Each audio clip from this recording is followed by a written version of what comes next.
Hey everyone, how's it going? I never really liked the idea of favorites. It implies that one thing is the best in every aspect, and that it trumps everything before, now, and hereafter. Uh, Take video games, for example. Bioshock and Fallout New Vegas are two of my favorite games, but both have strengths that the other lacks. Bioshock is a good shooter, while Fallout New Vegas is a good RPG. They both have good stories and in depth worlds to explore, but the execution of these is entirely different between these two games. To claim that one is better than the other, even in a subjective manner, is retarded. But on the other hand, my least favorite thing often tends to be only one thing. I detest Fallout 4 with a passion because it is a concentration of the railroading blandness and recognizable IPs that modern games have become. This logic still applies to TF2 and its many hats. I like a variety of hats. Bill's hat, Law, the Towering Three are some standouts, as well as some class specific ones like the Texas 10 gallon, the Respectless Rubber Glove, and the Backwards Ball Cap. But the worst hat in the entire game is this itty bitty shitty hat for the demo man. Look here, listen. Does this look like the demo man to you? No, it does not. This is not the demo man. This is a different character for a different game. They turned the demo man into a Skylander. It's an open. Okay, it's not even hard to see. Who am I kidding? TF2 is in a troubling state. The matchmaker that was shoehorned in breaks every time there's a new update.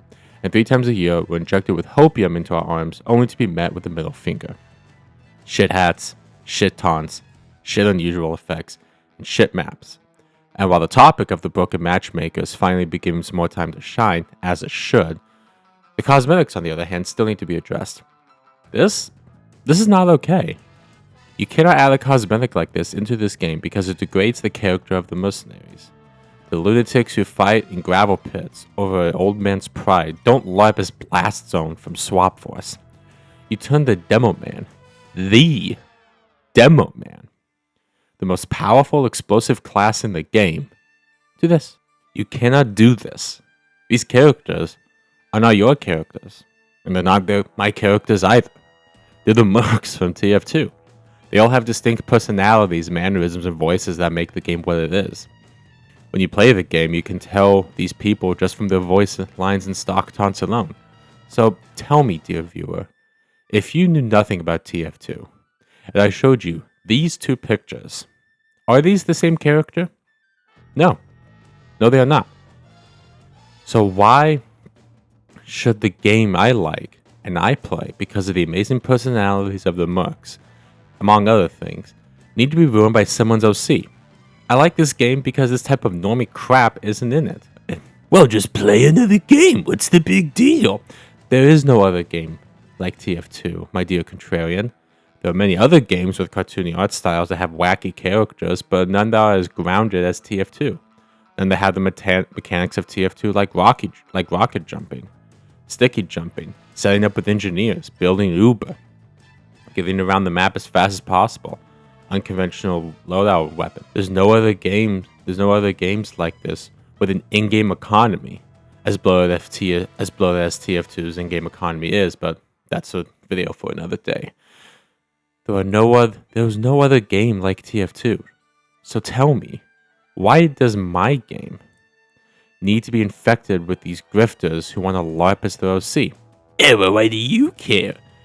People are just expressing themselves in game. It doesn't hurt you or the game you're playing. You're a bully. Have you ever heard of Death of the Author, my dear viewer? Death of the Author is the idea that an interpretation of a piece of art should not be limited to the intent of the creator, that everyone's opinion of the work of art is valid and should hold the same weight as the original creator. And this is bullshit. This is utter dribble from the lips of talentless hacks that can't see past surface themes. So they want to make up their own. A piece of art, whether it be a painting, a movie, a webcomic, or a game, is a personal statement from the artist. They can't tell you what they think, but they can show you. And then here you come along, you're a fat ass saying, I want the Pyro to be an NCR Ranger. It adds nothing to his character, but looks pretty cool, so I want it. But that's not the Pyro's character. He's not a Desert Ranger, he's a maniac. And the original draw of the character is now forever damaged now that you can LARP as an NCR Ranger. You degrade the original vision of the game with shit like this, so you make it like everything else. And if TF2 is like every other game on the market, why should I play it instead of something else that's more polished, more cared after, that has more refined mechanics? By trying to be referential and modern, you only alienate your core audience, so no one wins. And personally, I won't stand for it. I would not let this game die in the hands of some sausage-fingered, barrel-chested, grease-faced, terminally online neats who only make shit for this game so they don't have to get a real job and contribute to something other than the unemployment rate. Don't buy these hats, don't unbox these crates, and don't give these soulless shits any of your money. They don't respect the game, so why should you respect them?